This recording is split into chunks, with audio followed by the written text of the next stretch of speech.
Bonsoir à vous, chers téléspectateurs, et bienvenue à une autre émission sur les chaînes de Alta TV, Sac à vrac. Mon nom est Valécia, je suis votre hôte de ce soir. Je reçois Dicky. Bonjour, Dicky.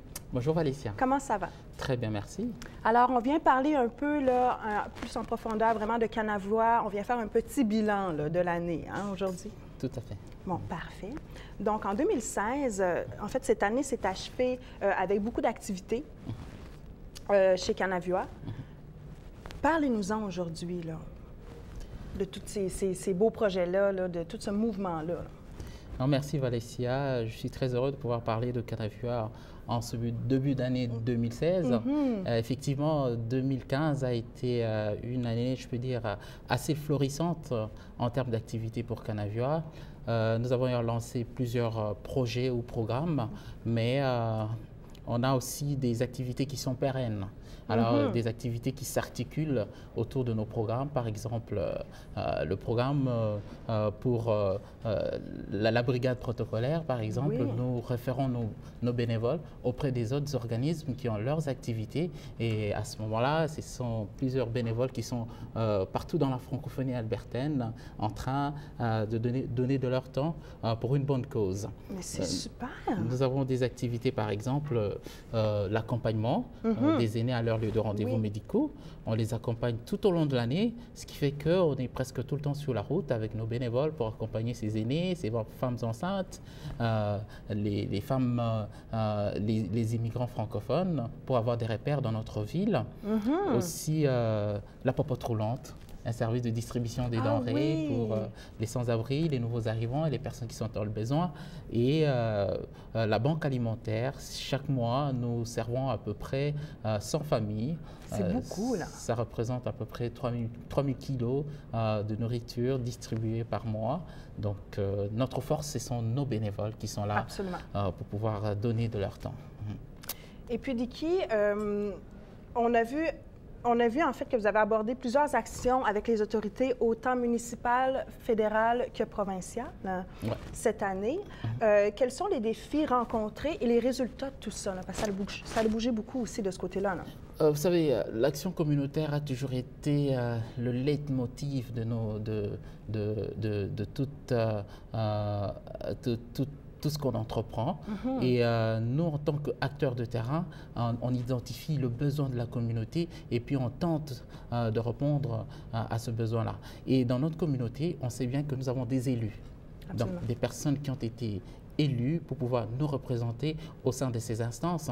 Et ces personnes, ce sont des porte-voix. Ces personnes, ce sont des personnes qui prennent des décisions. Nous servons en tant que courroie de transmission. C'est là qu'intervient notre leadership, dans ce sens que en identifiant le besoin de la communauté, nous allons auprès de ces responsables, que ce soit au niveau municipal, provincial, fédéral, pour pouvoir être le porte-voix de ces personnes. Et à travers nos programmes, on arrive à donner des solutions qui puissent convenir à ces populations qui sont soit marginalisées ou bien en attente des solutions ou bien des réponses à tout ce qu'ils entreprennent. Et les défis qu'on rencontre très souvent, ce sont des défis qui sont liés par rapport tout d'abord au financement de l'organisme. Absolument. Donc il faut se battre pour pouvoir assurer, avoir un financement qui est périn afin de répondre aux besoins de la communauté.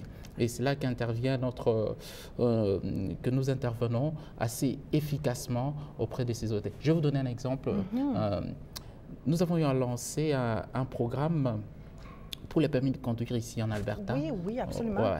Alors, ce programme, au départ, on n'avait pas un service pour aider les francophones à avoir leur permis dans leur langue première, qu'est le français.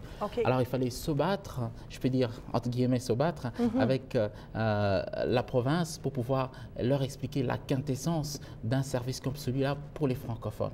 Alors, au départ, vous proposez un service comme celui-là dans un milieu majoritairement anglophone, ce n'est pas toujours facile qu'on l'accepte. Mais une fois que le projet avait été accepté et financé par le gouvernement, nous, on pensait pouvoir former pour la première année 75 étudiants.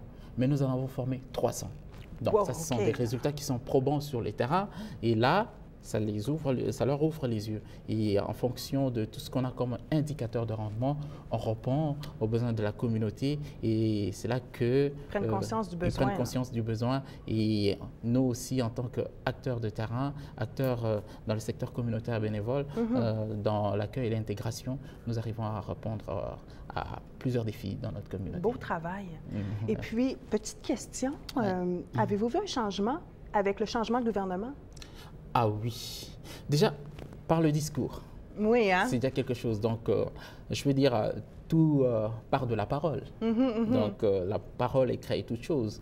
Donc, avec le nouveau gouvernement, c'est un nouveau ton dans la façon de faire et la façon d'agir. Ça, c'est qui a été une ouverture, notamment au niveau provincial d'abord. C'est le gouvernement NDP qui ont été des néo-démocrates qui ont été élus. Et au niveau de fédéral, c'est le gouvernement les libéraux qui sont assez ouverts et assez sensibles aussi aux défis que rencontrent les communautés francophones vivant en situation minoritaire. Donc ça, c'est une ouverture pour nous et je pense aussi, c'est ce fait de pouvoir laisser libre cours à la parole. Absolument. Ça, c'est une très, très bonne chose. On a vu des organismes qui ont eu à fermer leurs portes, rouvrir leurs portes. Pourquoi? Parce qu'il y a un nouveau changement. Je crois que ça, c'est quelque chose qui est très, très appréciable et puis qui continuera toujours à faire bon vent, je pense, ici chez nous en Alberta et partout ailleurs au Canada.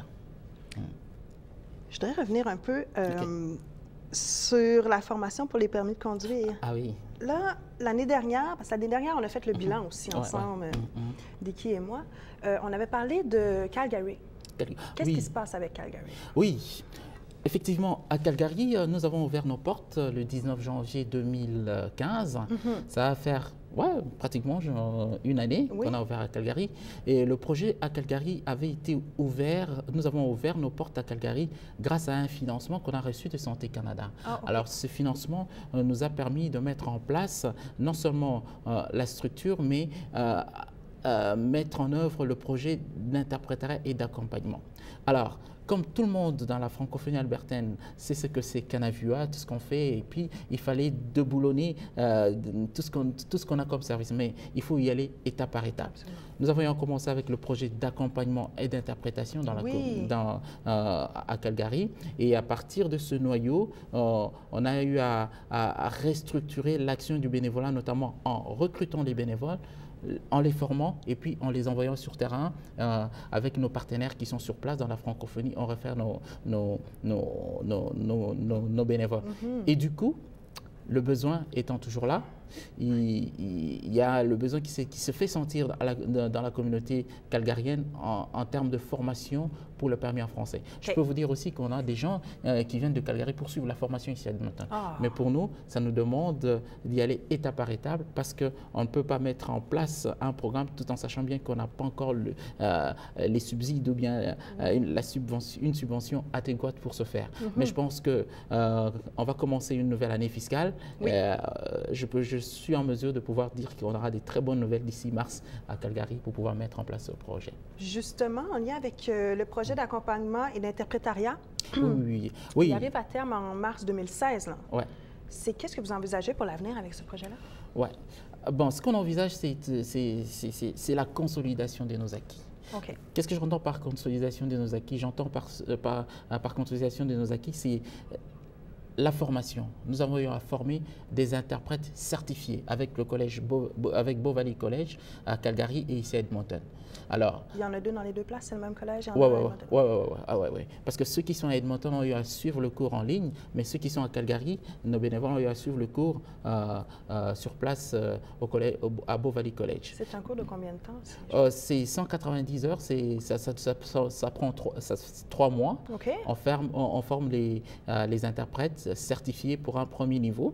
Et un deuxième niveau, puis un troisième. Mais déjà, ils sont certifiés pour pouvoir faire de l'accompagnement et l'interprétation. Parce que vous savez, l'interprétation médicale, nous sommes en matière de santé, il faut être beaucoup plus à point voilà. sur la communication. Et donc, nous sommes très heureux d'avoir eu ces bénévoles qui ont eu à signer une entente de 2 ans avec Canavua et pouvoir faire de l'interprétation juste et parfaite dans la communauté francophone. Ça, ce sont des acquis, par exemple. Okay.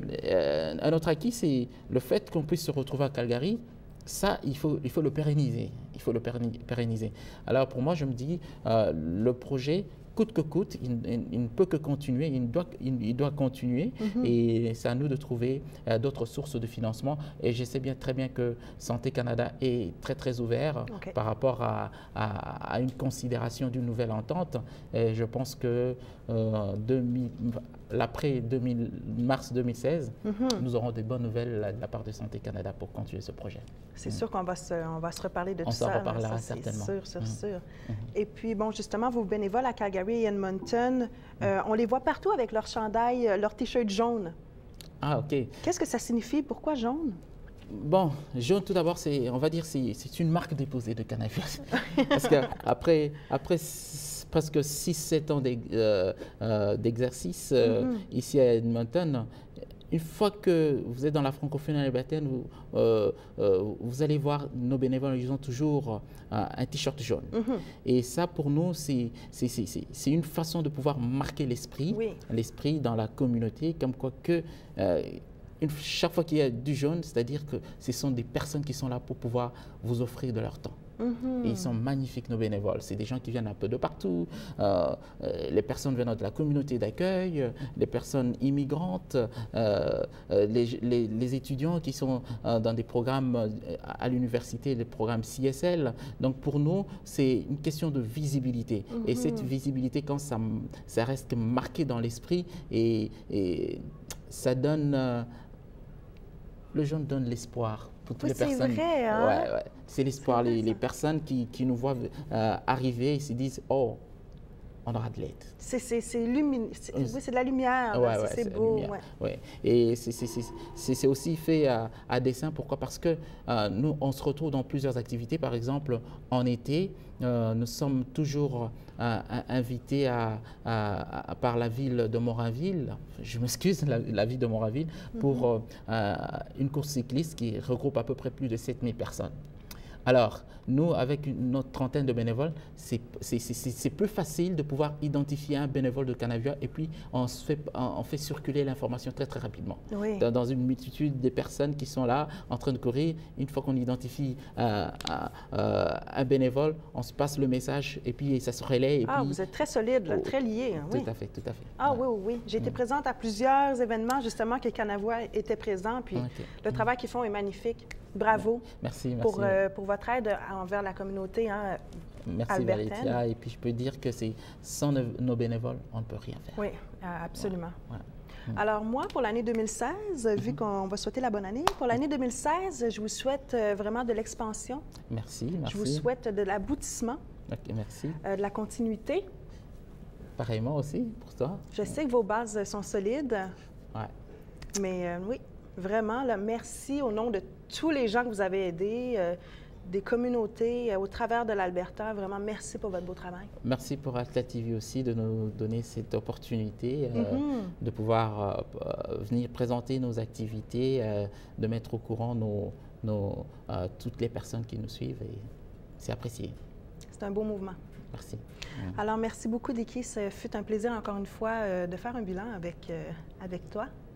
Je t'en prie, merci. Merci à vous, chers téléspectateurs, également de nous avoir suivis pour une autre émission. On vous revient avec d'autres projets, d'autres festivals, d'autres merveilleux accomplissements. Merci à vous. C'était Valécia pour la chaîne Atlas TV à l'émission Sac à Vrac. Bonsoir.